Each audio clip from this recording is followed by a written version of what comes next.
Ófrjósemisaðgerð er aðgerð sem er gerð til þess að gera frjótt ófrjótt, þar að segja gera því ókleift að eignast börn, komi í veg fyrir að geti eignast börn.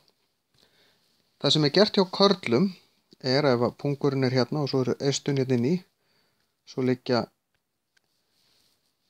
sáðrásirnar frá eistunum og upp og það er klift pingulítið gat, sáðrásirnar teknar út og það er klift á þar gat og sauma fyrir eða brent fyrir þannig að sæðið kemst ekki sína leið hérna upp.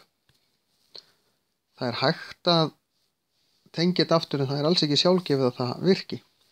Síðan getur þessi aðgerð klikkað því að þetta getur gróið saman aftur. Hjá konum er gert í raun svipað en við eggjaleiðarana.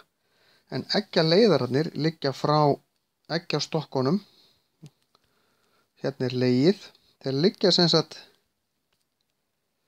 frá eggjastokkunum og inn í legið. Þetta er sem sagt þetta hér. Og það sem er gert er að það er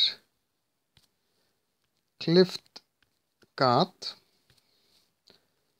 hérna á eða lokað hérna fyrir. En af því að eggjaleiðarnir eru langt inn í kviðarholinu á konum en ekki utan á eins og hjá körlum er þetta miklu meira mál fyrir konur. Miklu stærri aðgerð því að þetta er lengra inn í líkamanum.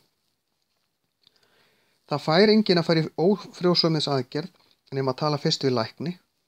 Það þarf að viðkomandi þarf að vera orðinn ákveðið gamall, þarf að vera alveg vissum að hann vilji ekki eignast fleiri börn